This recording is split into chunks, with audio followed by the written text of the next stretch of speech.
We all say we want to go green, just ask the pollsters, until a wind turbine shows up on the waterfront near our cottage, or a waste-to-energy company sets up shop down the road. To tell us what this collision of interests means to green initiatives, here's Mark Gerritsen, Mayor of Kingston, Ontario. Norman Rigetley, Director of Policy and Stakeholder Engagement with the Rural Ontario Institute. Christopher Stevens, Executive Director of the Ontario Sustainable Energy Association. Teresa McClenahan, Executive Director and Counsel at CELA, the Canadian Environmental Law Association, and Keith Stewart, Climate and Energy Campaigner at Greenpeace Canada. Good to have everybody around the table here, and as I welcome you to TVO, I want to start by reading something that Jim Merriam wrote. He's the former editor of the Owen Sound Sun-Times, and here's what he wrote when it comes to listening to rural Ontario. The issues that have rural folks up in arms don't seem to appear on urban radar screens. The urban-based Liberal Party dismisses concerns about wind factories as nothing but NIMBYism. However, if grid officials would bother to listen, they'd learn that the heart of the matter is the way in which the government trampled basic rights by taking away local decision-making on locating turbines. Coincidentally, the federal Liberals lost rural Canada in a similar way over the long gun registry, but they too refused to listen.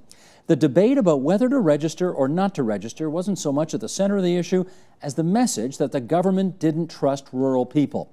Those Liberals never recovered in rural Canada, and there's little likelihood of a recovery on the provincial level either. That admonition from Jim Merriam, the former editor of the Owen Sound Sun-Times. All right, let's get into this. Your Worship, we're going to go to you first here. We are not talking about abattoirs or halfway houses for pedophiles. We're talking about everything that's supposed to be applehood and motherhood and apple pie. Renewable energy projects. Do we have a new problem with NIMBYism, not in my backyard, as it relates to renewables in Ontario? Well, that's an interesting question, and that's why I asked it, my friend. Yeah. and I seem to hear the same thing when I'm out there in the community. I think at the end of the day, people, like with many different issues, are supportive of green energy, but have to accept the fact that in order to adopt this new form of renewable technology, we're going to have to make some sacrifices, and quite often that'll mean in their backyard.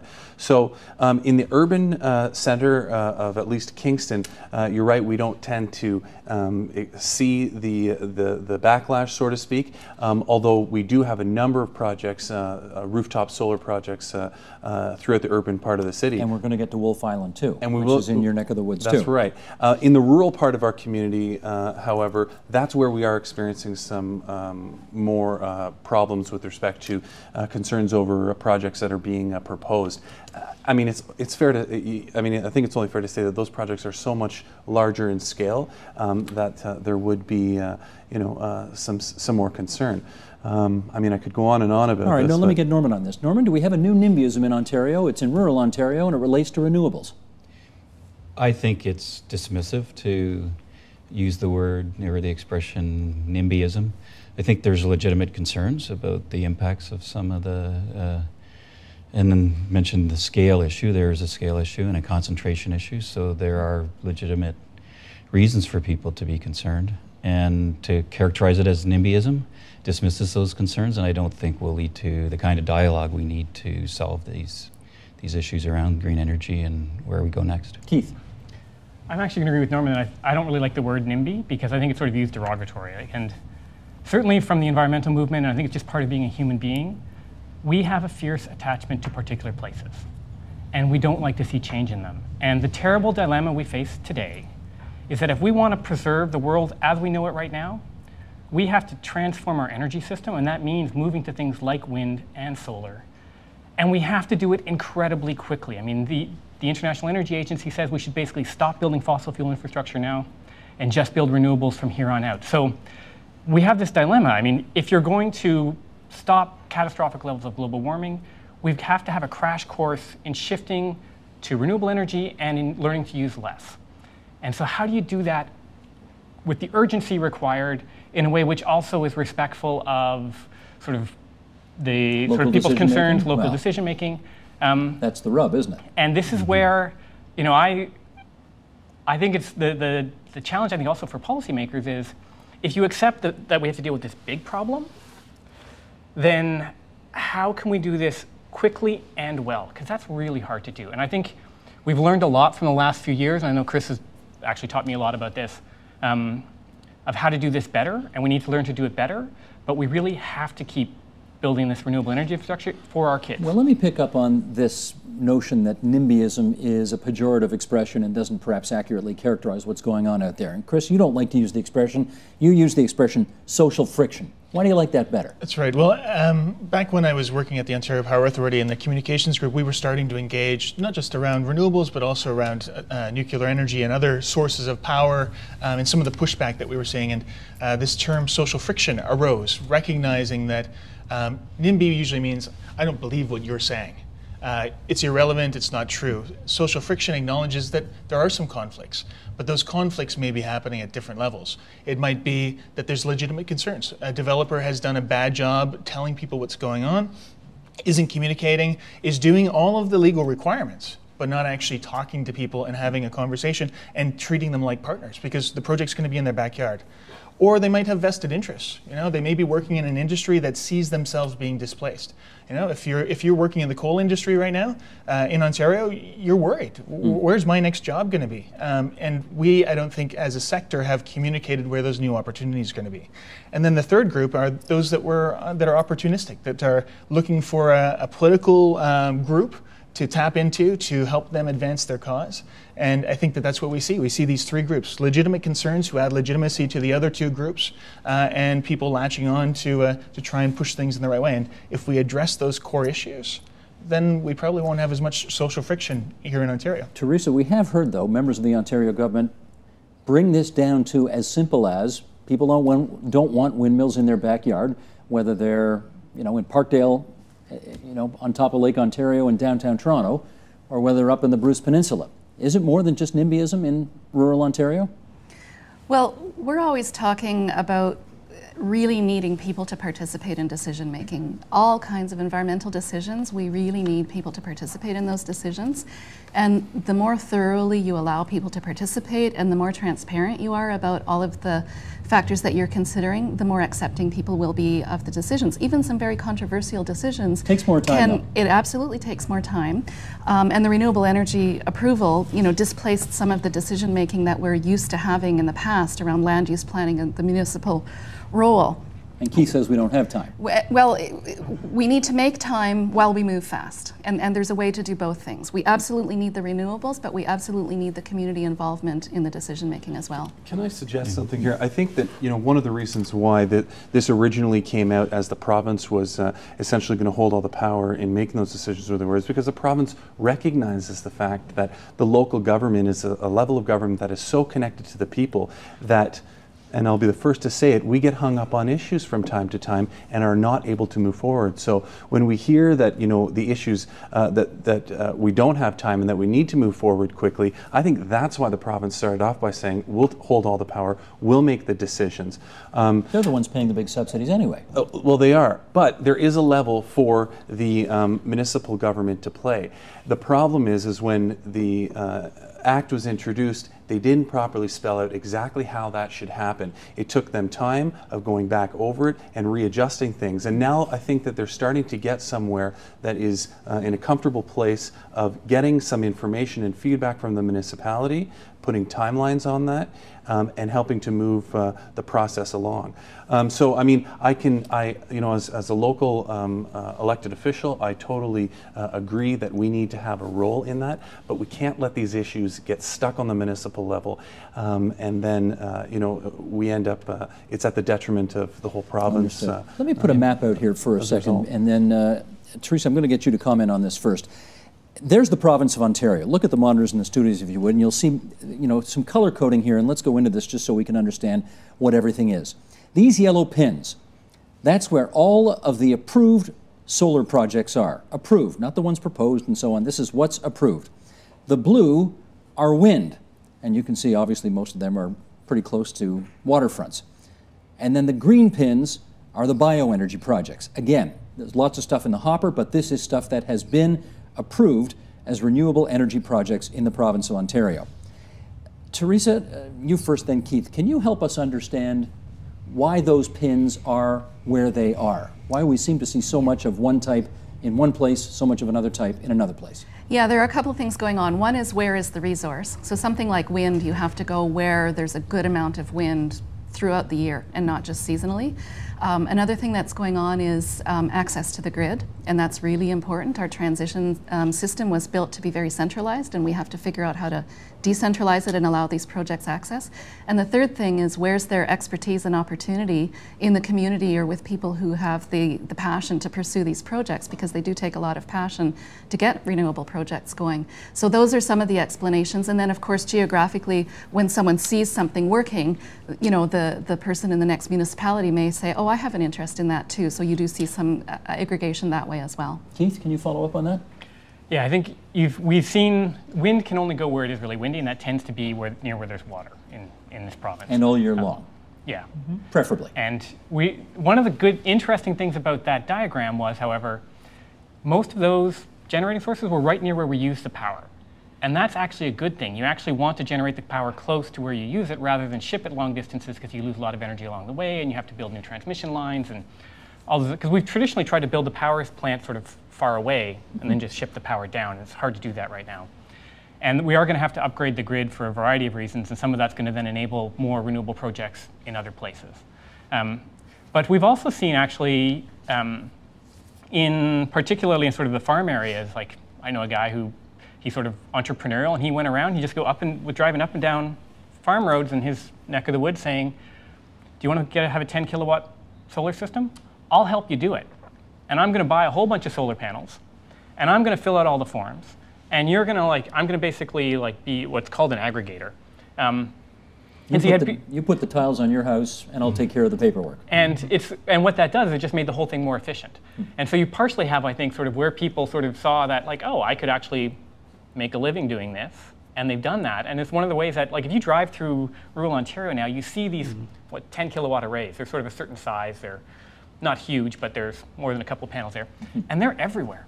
Yeah. Okay. So I think that proves fundamentally that this isn't an issue about whether rural Ontario is opposed to renewable energy. No, yeah.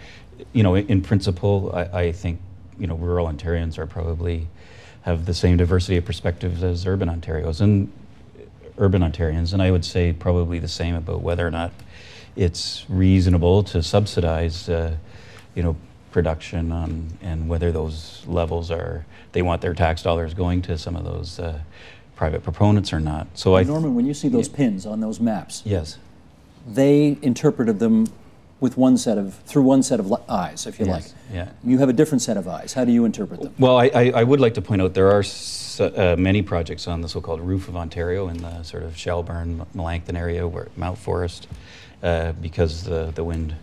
And I've gone up and spoken to the community. That's right. So not all the projects are along the shorelines, and you know, distance to get to the use of the sources. There is quite a distance from some of that production to, you know, where it's being used, and I don't understand enough about the technical aspects of where the grid is accepting it, and it's pretty interesting to see a map because they're hard to find. So thanks for getting that done. We've seen some maps of the wind turbines, but coming from sort of opposition But in side general, of things. the closer the generation is to use, the better, as Keith mentioned. And so even for other things, other controversial projects that have happened, like the natural gas peaking plants, those that have been canceled and moved, you mean? That's right. So those were intended to be built close to urban populations where the power was needed. And when I look at these issues, I'm looking at the fact that you're making choices, whether you're talking energy or waste, among maybe a number of not great alternatives, and you're picking the least bad. Well, natural gas is way better than coal and nuclear, right? But we don't have the same kind of dialogue happening in Ontario right now while we're proposing building new nuclear plants, right? I think the thing too to recognize is that the media, that we're hearing the squeak. You know, the squeaky wheel gets the oil, and we're hearing about all these problems. There's people who drive around the province to show up at public engagement meetings for locals who aren't from the local community. And what are they doing? Oh, they're stirring up the pot. They're protesting. You know, there's all kinds of things going on. But when we look at polling that was done pre-election last year, during the election, and afterwards, the numbers are 75% for 86 from the youth in support for renewable energy across the province. So people want this stuff, and if you like it and you want it in your backyard, whether you're part of a community-based project or putting it on your own roof, or you're leasing it to a developer, or just in general support, like we want to see more, you don't necessarily say anything because you're supporting it. Youth don't pay property taxes on their parents' cottages and don't see the property values of those cottages decline because their view is gone. Fair point? But I know that there are youth that are engaged, that are getting jobs, that are buying homes, like myself. I'm looking at my property value, but I'm also looking at the future. So my wife and I have bought shares in cooperatives, in a solar co-op, and we will be buying shares in a wind project once it gets up and running, because we believe in this stuff. And I just came back from Germany. We took 26 people over to visit community-based projects, wind, solar, biogas, the whole gambit. And what we saw was that if the community is engaged in a meaningful way, they accept it. There's like 29,000 megawatts of wind in Germany. We've got about, I think, 1,500, right? Like, we're at the beginning of this thing. You fall asleep in the van or on the bus, and you wake up, and there's windmills and biogas digesters. You fall asleep, you look up again, oh, there's more of them. And you get out, but I and guess the community's always point would engaged. be that some of those German stakeholders are probably sharing in the profits of those projects, and that is the principle behind community power. And I think because of this crash course that we might have been on, there wasn't enough time to have enough projects in the pipe that were sharing and distributing the benefits to local people. Norman, do you think if there had been better consultation, rural Ontario would be more accepting of this? Absolutely. I think that by and large, rural Ontarians are feeling that their voices aren't being heard, that the removal of the local approval authority robbed them of a venue, let's say, to have their voices heard. And on a number of other fronts, sort of politically in the province, there have been initiatives that seemed very unilateral to rural folk. Can I show you a couple more pictures? Sure. Thank you. Let's do this one first here. Samsung's Grand Renewable Energy Park. This is a wind-solar farm, Haldimand County, so a few hours west of here. Approximately, this is the old way of measuring, 900 acres in size. I don't know what that means in hectares. But there's that, the shaded area just north of Lake Erie. And then let's flip over and look at another one. Now that little shaded area that looks like the state of Kansas in the middle there, that's Sandringham's solar farm. That's Kawartha Lakes, comparatively much smaller. This one just 200 acres as opposed to 900 in the one in Haldimand County. And let's ask this, is it a political problem? I'll just leave it like this. Is it a political problem, Teresa, that some parts of this province have massive amounts of infrastructure happening in them and others not so much? Well, it's, as I say, it's a question of where you need the power, but you're also working with an existing system. And so we're trying to do transition with a very big built system. And how do you do that? Now, if we had an ideal system, we'd have a lot of rooftop power in urban areas. We'd have a lot more thermal generation, geothermal, other kinds of uses in urban areas, district energy. We'd have a lot more conservation, and we'd start to see things level out a lot more, so that we're doing what we can produce near the places that need it. Okay, but you're arguing facts and logic, and I'm talking about politics, which is basically and the other interesting point optics and stuff like that. The interesting thing about that is that the bigger roadblock seems to be in getting some of that smaller stuff done in the urban centers. I mean, sometimes it's very difficult to work with the LDCs, the utility distributors, in order to get these small projects hooked up. So what seems to be paying more attention to, at least by the OPAs, they seem to be prioritizing these bigger projects, and these bigger projects aren't going to happen in the middle of an urban center. They're going to happen out in the rural areas. Samsung also has a proposal just north of Kingston in our rural area, what do they want to do? And to install a solar farm. And there's a bit of pushback from the neighboring properties around there as well. But again, I think what it comes back to is the lack of information and the lack of establishing criteria at the outset from the provincial government. There were no setbacks originally. They were literally proposing to build these right next to the roadway. I mean, those are the things that people are concerned about. And the reality of the situation is, and I am pro renewable energies, and I'm looking for any opportunity to do that. But the reality of the situation is that if you just give developers, every opportunity to just do it wherever they will do that. They will tile them right up to the road, and they have to. So we have to build that criteria in at the beginning, and that's what is finally starting to happen. I want to talk, Chris, let's talk politics here. Do you have a political problem as a provincial government if, despite all the good arguments we've heard, we want it to be close to where people live so that we don't have to lose a lot of power with transmission and so on, do you have a political problem if you look like you are intensifying too much infrastructure in one area and not very much somewhere else? Well, I think that the opportunity here, and this is the vision that we need to sell, is that this is a distributed opportunity, that this isn't about one big power plant. The tendency has been, as Teresa said, and you said as well, that to go for the big projects, because the planners that we're dealing with, the people within the bureaucracy, have that centralized mainframe. And this is one of those points of social friction again, is that there's a tension between distributed and centralized. And decentralized creates jobs in rural Ontario. It creates opportunities in urban centres. This should be a win for an NDP, a Conservative, a Liberal, a Green, because they should see this as local economic development. And it's about powering prosperity. This is about creating jobs, both by installing, manufacturing, and developing the solutions of the future. Well, let's talk, okay, we mentioned this earlier, Wolf Island. Let's put it on the table right now. Wolf Island maybe has gotten more attention because of the opposition to wind farms there than any other place in the province. I mean, if it's not number one, it's certainly in the top 5. What do you think the attitude is of people in Kingston and environs to what's going on there? Well, I mean, the Wolf Island windmills went up about 5 years ago, 6 years ago now. So it was one of the first in the province. And since then, the opposition has pretty much died away. You never really hear anything negative about it. I am very cautious to say that the main opposition seemed to come from those that were not getting the projects on their properties. In other words, not profiting off of them one way or the other.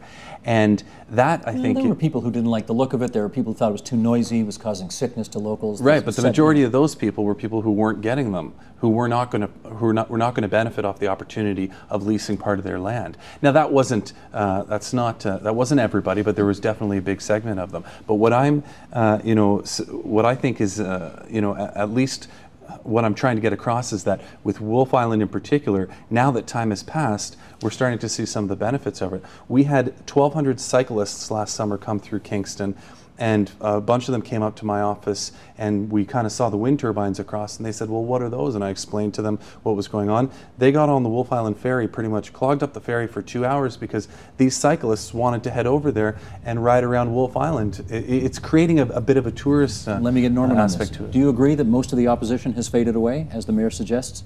I don't know enough about the Wolf Islands situation to comment on that, but I did want to pick up on something that Mark said that I think maybe offers some ideas around creativity around this issue. And I think, and to go to Chris's point, that people really need to be clear on what interests are at stake. And I think we need to have an honest conversation about this property devaluation part of the phenomena, if that is where a lot of the opposition is coming from, and some of it probably is. Some of it may be legitimately health concerns too, but that's part of it. Part of the loss of enjoyment of red lights blinking at night and in your neck of the woods. But so if we just deal with the property devaluation one, there could be systems where royalties were distributed on the basis of distance from the turbine rather than whether it's just on your property or not.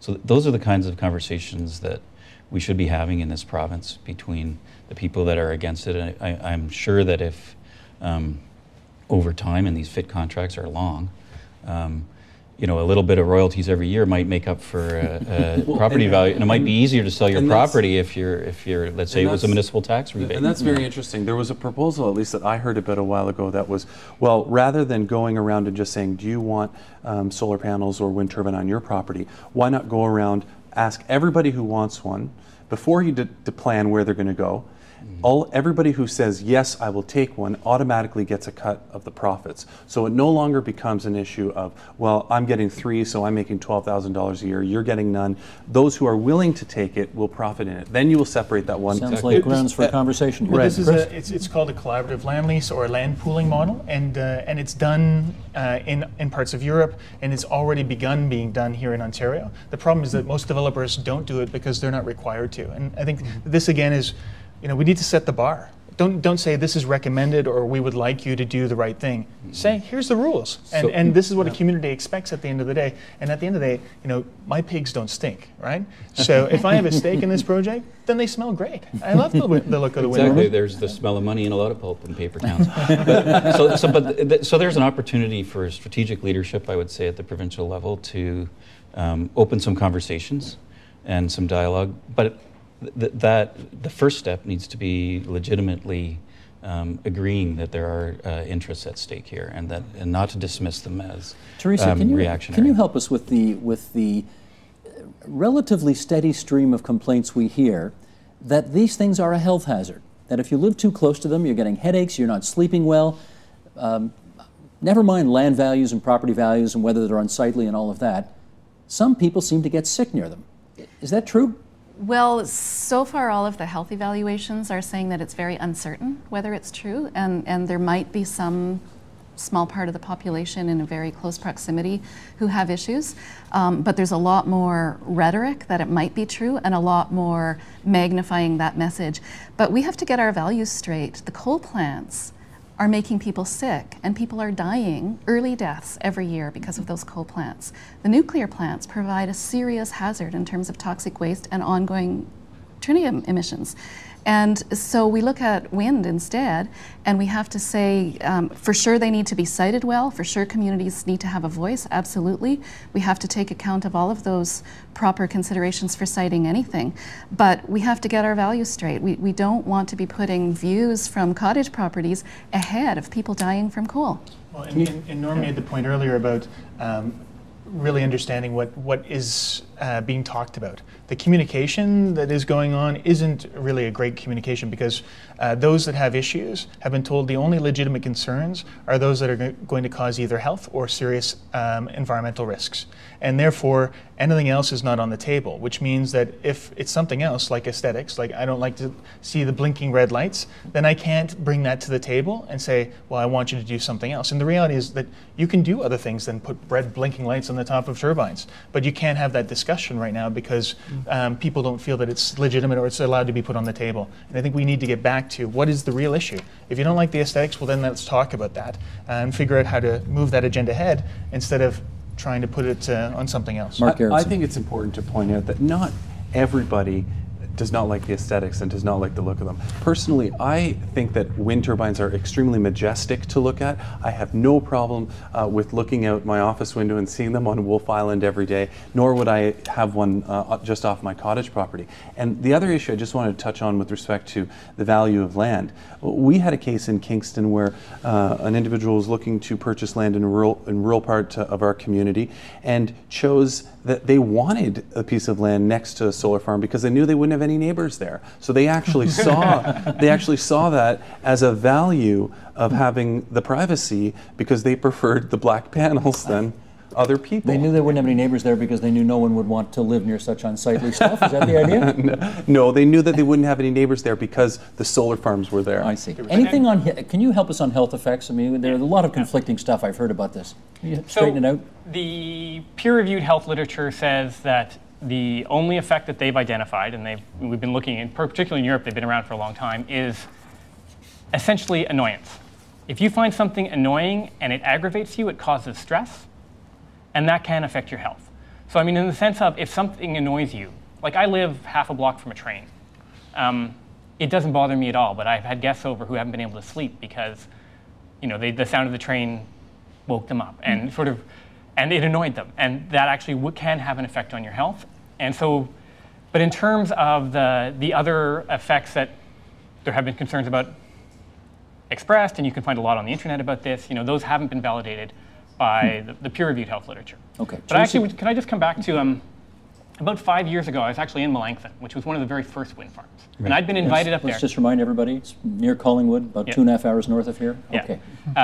And I'd been asked to come up and speak, and I was kind of like, okay. So I went up and I spoke, and I would say the audience was evenly divided. Some people were quite pro, some people were not as excited about what I had to say, because I was basically talking about the challenge of climate change and how renewable energy, including wind, was a part of addressing that challenge. And I was talking to some people afterwards, and one guy came up to me and he was like, look, I'm a farmer, I'm having trouble getting by. This is another crop, and it's a lot more reliable crop than everything else I'm doing. And this is going to help me stay on my farm. And it's better than a mega quarry. Better than a mega quarry. Which is another show. Yes. But then I also had someone who came up to me, and she had, she'd been saving, and she'd bought the retirement she owned, which had the view that she wanted. And this was something that she felt passionately about, was this particular place, that view, and she felt that that was being taken away from her by these wind turbines going in. And I gotta say, I felt for her, because she was genuinely losing something that she wanted. And expected to have forever. But the thing is, she didn't actually buy the whole view. Okay.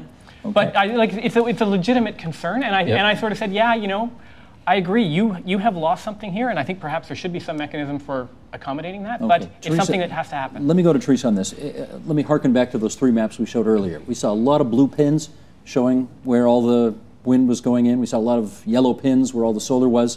We saw very few green pins. There's not that much bioenergy, apparently, not too many projects going in. And I wonder what you think that reflects about our relative priorities on these things. Well, it's partly the state of technology, but we have to distinguish in bioenergy between those things that are taking advantage and getting the energy out of things we're going to do anyway, like manure, for example, that's being generated by livestock or food waste, and getting some energy recovery out of that material before you put it on the field for nutrient, versus taking domestic garbage and starting to burn it in order to recover energy, which we really don't want to see. So partly it's about the fact that there's been not a very good delineation of the lines between those things, and we certainly have advocated that anything that has to do with burning garbage, we don't want to see that defined as biomass or bioenergy.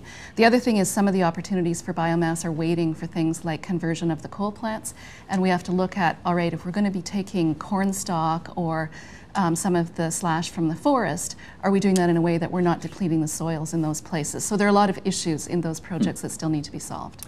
Chris, I want to come full circle here in our remaining moments here and talk about the Green Energy Act and whether or not you think there is, and I know we don't like the expression, but this is going to be my short form, forgive me. Is there more, I don't like this in my backyard for the whole host of reasons we've talked about here today, is there more of that phenomenon now that the Green Energy Act has been passed? I think so, and I think that it's there because the feed-in tariff program, the program that lets you sell your power back to the grid, has set out the prices. It said it's cost plus reasonable return on investment. It's been transparent. It hasn't been communicated very effectively, but it's been transparent. But we're still not talking about what the other options are and what they cost.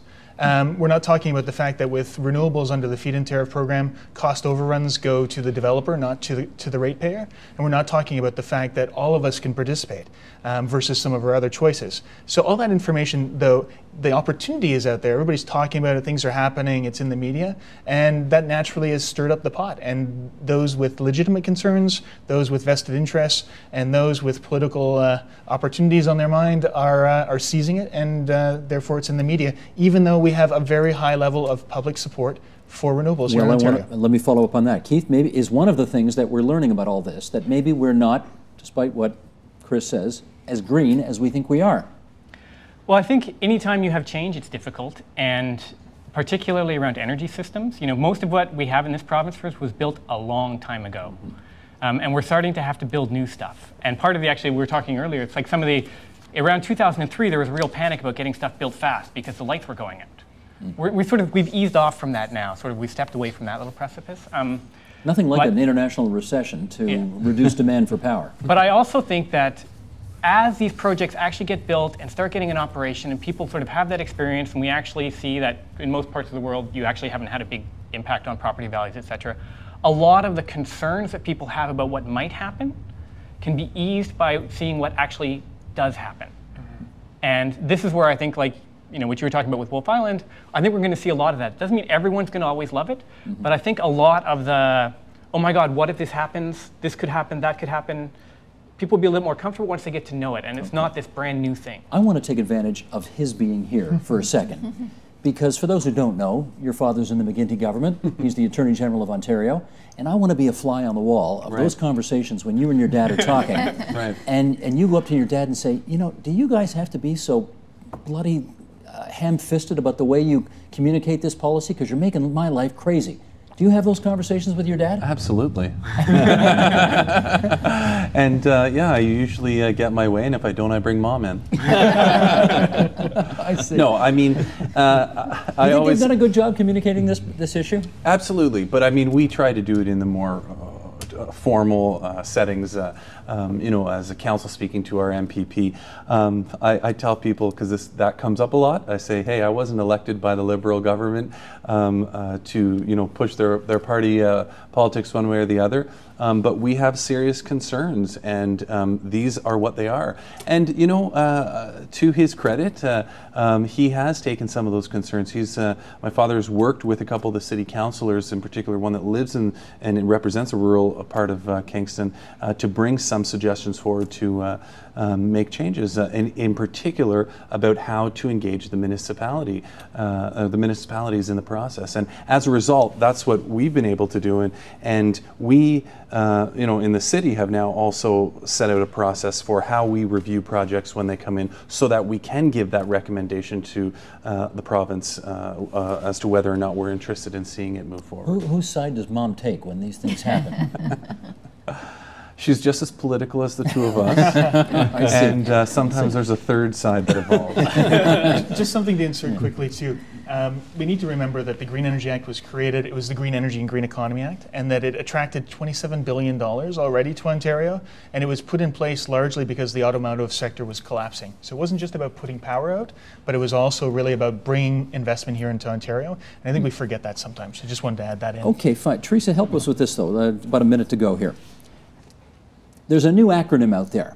We know about NIMBY, not in my backyard. But my pal Martin Redcon of the Toronto Star had one in there a few weeks ago which said banana, which is build absolutely nothing, anywhere, anytime. Is that kind of the mindset that you think most Ontarians are in these days? No, I don't think so. And I've represented lots of groups over 20 plus years of practice who had big concerns about projects. And a lot of the time, they really come to a place where they accept that something is a sort of necessary evil, whether it's a landfill site or an energy facility, and get to a point where they're accepting of it. But if they feel like their view is not being heard, then there will never be acceptance of that decision at the end of the day, no matter how right it might be considered to be by others. Norman, last 30 seconds. Do you think there's too much of an attitude of banana out there in rural Ontario? Not at all. I don't think, I think most Ontarians are interested in progress and sustainable progress. I think the issues are that their interests, they don't feel their interests are being heard, and we can only have mediation of interests if people are being listened to. So I think we have to start from that viewpoint. We'll give the last word to the gentleman from Rural Ontario Institute. Thanks so much, everybody, for coming in today. Teresa McClenahan, the Executive Director and Counsel for CELA, the Canadian Environmental Law Association. Norman Regetley, the Director of Policy and Stakeholder Engagement from Rural Ontario Institute. Keith Stewart, Climate and Energy Coordinator, Greenpeace Canada. Christopher Stevens, Executive Director, Ontario Sustainable Energy Association. Mark Gerritsen, Mayor of Kingston, which your dad was too once upon a time. Certainly was. Father and son had the same job. How about that? Thanks, everybody. Support Ontario's public television. Donate at tvo.org.